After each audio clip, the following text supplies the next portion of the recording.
Hi guys, how are you? My sincere apologies. I've been missing on this platform for the last 2 weeks, and I have an excuse. Well, not really. However, I have not been feeling well, and yeah, let's just say I am grateful that I'm now okay. So I thought, let me come back to the platform and upload more content. So first of all, I need to apologize to the 52 weeks guys, the guys who've been saving each and every other week, and anticipate a video from me at the beginning of the week reminding them that they need to save. So apologies for that. I didn't remind you for 2 weeks. However, if you're really serious about the 52 weeks challenge and it's something you've always wanted to do, then I can say this in confidence that you've actually been saving. So this is the 5th week, and this week rather, we are saving 500 Kenya shillings. So if you have been saving from the beginning, the first week, then it means your cumulative total should be 1500 currently. Yeah, so just go back and check and make sure we are all on the same page. Right, so before I went missing, I had introduced a new series that I wanted to focus on for the next 3 weeks.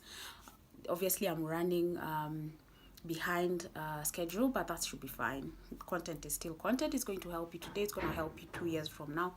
So that should be fine. So I had introduced the 3 money principles, which are budgeting, savings, and spending. So I covered the topic on budgeting last week. So if you've not watched that video, just go back to my channel and you'll be able to watch the video on budgeting.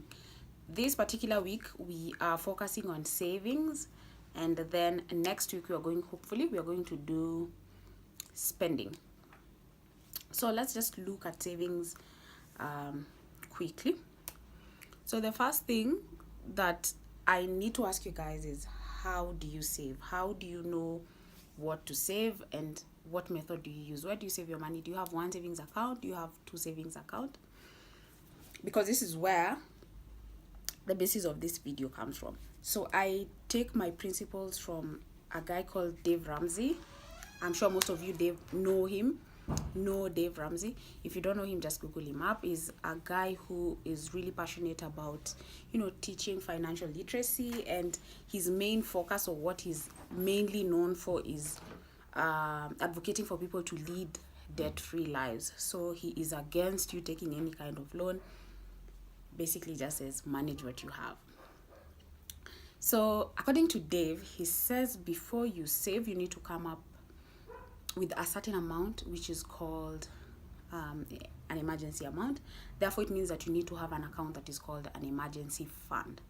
Emergency fund is just the same thing as saying an emergency savings. So please don't get confused with the terminology used. That is what they're used to using. So it's just an account. It's just a savings account, right? So there are 2 types of savings account, if I may just break it down. So you get your emergency fund, then you have your long-term savings account. So what happens is, if you go back to my budgeting video, you'll see that this individual usually saves 5,000 every other month. So the idea is, this 5,000, where does it go to? That is what we are discussing in this video. Please note that this 5,000 is it's basic. You cannot reduce it for whatever reason. That is the reason why you budgeted. And you can, however, increase it. We're encouraging you to increase. If you increase, the better for you. We're happy for you, and we're supporting you, and that's very good. So basically what Dave proposes is that you should have an emergency fund of $1,000 every any time, at any point in your life. You should have an emergency fund of $1,000. If I'm to convert that to Kenya shillings, that is around 100,000 Kenya shillings. So at any point in your life, your account should have 100,000 for anything that comes up. It is only when you have that $1,000 that you can now start saving for other things. So if you want to buy a house, if you want to buy a car, if you want to buy land, if you want to buy anything that normally doesn't fall under your monthly expenses, then you will save for it in the long-term account. You get what I mean? But you can only start saving in the long-term account after you have saved in your emergency fund. So let's say, for example, you have, you've been disciplined and you've saved your emergency amount and your account is good, right? Then something happens. That's why it's called an emergency account, right? You can simply go to it and withdraw the money and use it to cater for that emergency. Please note that an emergency is actually an emergency. It is not an excuse. So you will not randomly decide to go out with your friends. That is not an emergency. An emergency is something that is beyond you, something you had not planned for, something you had not anticipated, and something that you have to sort for your own peace of mind. So always remember those things when you're asking yourself, is it an emergency? Is it not? No. Those are the guiding principles. So say your emergency fund is cool and something randomly happens, like you lose your phone. So if you lose your phone, you normally have an income every other month, and in that income there's no provision for stolen phones, or I don't know, a relative who needs your help at home. There is no provision for that. If there is, very good for you. Then you really have taken this money thing to a whole new level. That's very good. But most people haven't. So if that happens, you lose your phone, you will go to your emergency account and say spend 15,000 to buy the new phone. So after doing that, that means that your account is now left with 85,000 shillings. Remember, the whole concept is that at any point your account should read $1,000. So it means the next month when you're saving, you're not going to save in the long-term account. You have to save in the emergency account. So what this does to you is that it gives you discipline to know that you will only touch your emergency account if and only if it is an emergency. And beyond that, the only way you'll be able to achieve your long-term dreams and goals is by sticking to that amount being 100,000 Kenya shillings. So it sort of gives you discipline. At any point, you don't randomly spend. So for example, you are looking at someone who does like 5,000 a month. If you save 5,000 a month, it will take you roughly 1 year and 7 months to be able to set up your emergency account. Right? If you're doing 10K a month, you will take 10 months. So what you notice is that the more amount you put in, the faster it is for you to be able to reach your goal.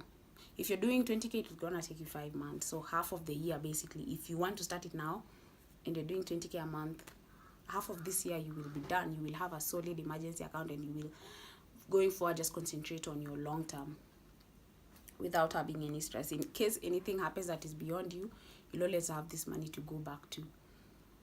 Right, so basically that is it. So I'll just summarize what I said. Number 1, your savings should be guided by the principle that you need to have an emergency account and a long-term savings account. An emergency account should have a minimum of $1,000, which is 100,000 Kenya shillings. It can be more, it depends, but that is the minimum advised for people. And you'll be shocked that most people, especially guys who are employed, they don't have that kind of money.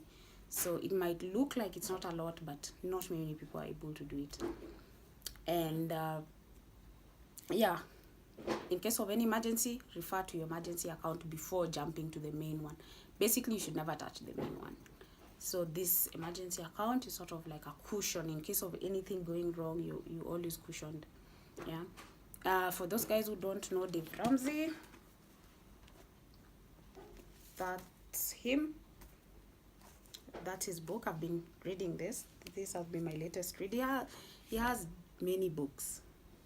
So if you're interested, this is the guy. This particular book, Smart Money, Smart Kids, is written by him and the daughter, just discussing the concepts that he was able to pass down to his children.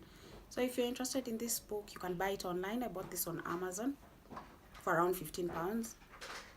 But I've seen that it's being sold on Jumia for like 3,800. However, if you're not able to buy it, you can also look for, these guys usually sell PDF books. I'm sure they'll be able to sort you out for like 50 bob or 100. It all depends. So yeah, that's it for today. Guys, give me feedback on what you think, and let me know how you save in the comment section. And if you have any feedback on the budgeting video, I hope all of you have a budget right now. You're not randomly, guessing and just leaving everything to the winds. A video should transform the way you think. So I hope the savings video has also transformed the way you look and view savings. And until the next video, do take care of yourselves and see you. Bye.